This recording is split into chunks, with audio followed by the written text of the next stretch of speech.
বন্ধুরা, আজকে যে ইসলামিক ভিডিও সেখানে একটা গজল শুনবো। গজল অনেকদিন শুনিনি। অনেক ভালো ভালো গজল রয়েছে, তোমরা যদি সাজেস্ট করো সেগুলো আমরা নিয়ে আসব।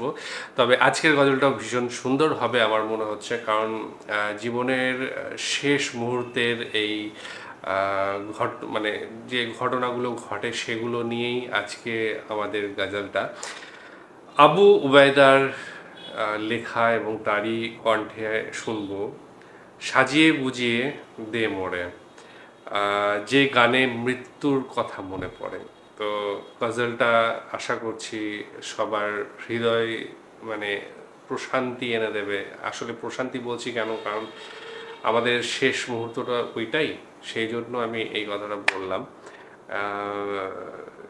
আলটিমেটলি যত যাই করে নিই, যত যাই করা হোক, যত বড় মানুষই হোক না কেন, শেষ কিন্তু ওই একটা জায়গাতে গিয়েই শেষ হবে এবং তারপরে আর কিছু থাকবে না। তার হয়তো ইতিহাস কিছুটা থেকে যাবে, কিন্তু সেটা কতদিন, সেটা হয়তো 50 বছর, 100 বছর, খুব জোর হলে 500 বছর, খুব বড় মানুষ হলে হয়তো 1000 বছর, তার বেশি কিন্তু আর নাম থাকবে না।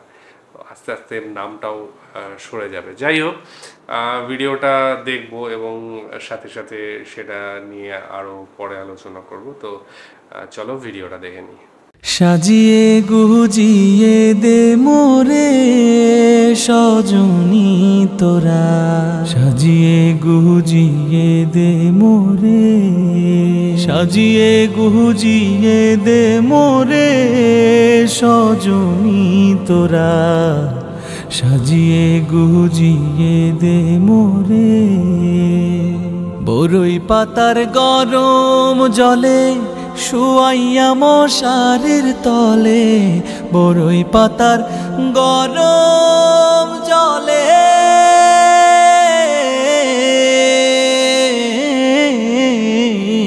বরই পাতার গরম জলে শুয়াইয়া মশারির তলে, হাতুর গোলাপ হাতুর গোলাপ হাতুর গোলাপ চন্দন মেখে দে সজনী তোরা, সাজিয়ে গুজিয়ে দে মোরে, সাজিয়ে গুজিয়ে দে মোরে সজনী তোরা, সাজিয়ে গুজিয়ে দে মোরে।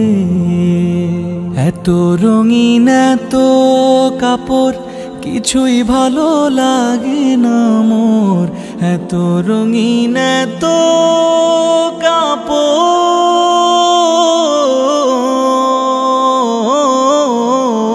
এত রঙিন এত কাপড় কিছুই ভালো লাগে না মোর।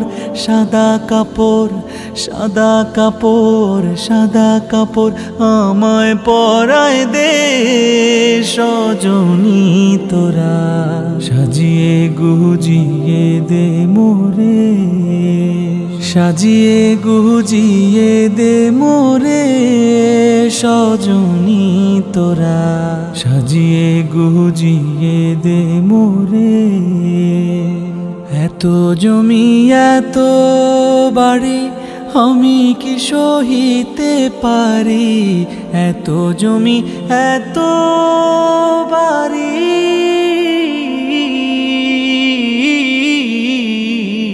এত জমি এত বাড়ি আমি কি সহিতে পারি।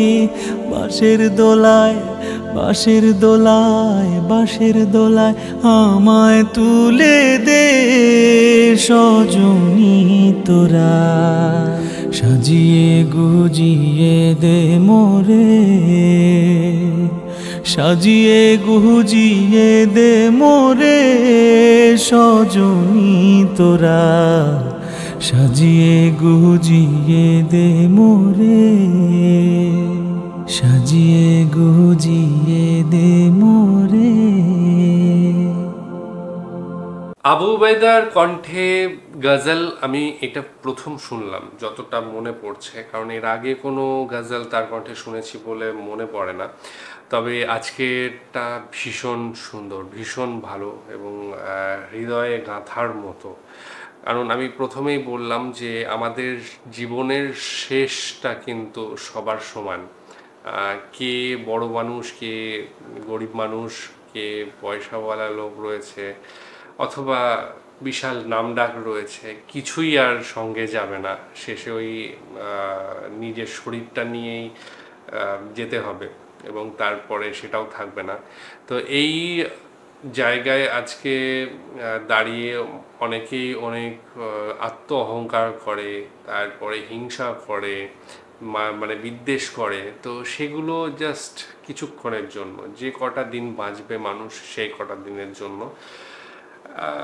একটা ফাইট, একটা রঙ্গমঞ্চ, সেখানে অভিনয় করা হচ্ছে বিভিন্ন সময়ে বিভিন্ন কালে পাত্রের সঙ্গে, এই যে অ্যাকশন রিয়াকশন সেটা চলতেই থাকছে, কিন্তু আলটিমেটলি গিয়ে কিন্তু আমাদের এই অ্যাকশন রিয়াকশনটা কিন্তু থেমে যাবে, একটা শূন্য অবস্থা চলে আসবে এবং সেটা কিন্তু সেই মৃত্যু।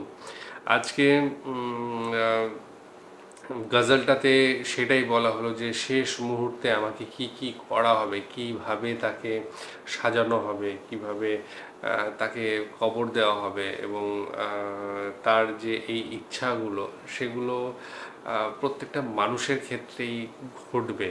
মানে এটা মানে সবচেয়ে সত্যি যদি হয় মানুষের জীবনে, সেটা হচ্ছে মানে কোনোভাবেই টলানো যাবে না, সেটা হচ্ছে মৃত্যু। আর আর বাদ বাকি সব কিছুই টলানো যায়। হ্যাঁ, নীতি মানে কি বলে ওটা হচ্ছে কপাল বলে একটা জিনিস থাকে, অবশ্যই আমি মানি কপাল বলে একটা জিনিস রয়েছে। সাথে চেষ্টাটা অবশ্যই দরকার, চেষ্টা না করলে কপালও সাথ দেবে না, কিন্তু চেষ্টার সাথে সাথে কপালটাও আমার মনে হয় যে 20% কিছু তো কাজ করে। সেইটাও যতটা না সত্যি তার থেকে অনেক বেশি সত্যি কিন্তু মৃত্যুটা। তো এই জায়গায় সবাইকে যেতেই হবে, ঠিক আছে? কে আম্বানি, কে আদানি, কে হচ্ছে বিল গেটস, কে অথবা এলন মাস্ক, এসব কিছুই ম্যাটার করবে না। কে গরিব, কে ভিক্ষা করছে, সেই এক জায়গায় গিয়ে সেই যে কটা জিনিস তাকে দেওয়া হয়েছিল, মানে একটা গরিব মানুষকেই কেউ কিন্তু সেই কটা জিনিসই দেওয়া হবে, তাকেও কিন্তু সেইভাবেই কবর দেওয়া হবে। তো এইটা নিয়ে, তার জীবন নিয়ে বিশেষ গর্ব করার কিছু নেই।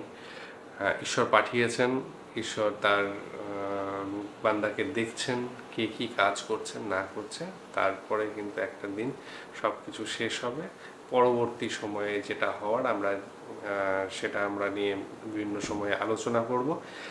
কিন্তু এখন এই গাজালটা ভীষণ ভালো লেগেছে, আশা করি তোমাদেরও ভালো লেগেছে। আর যদি ভালো লেগে থাকে তোমাদের এই ধরনের গজল, তাহলে আমাদের লিঙ্ক শেয়ার করো, সেগুলো নিয়ে অবশ্যই আমরা তোমাদের সামনে চলে আসব।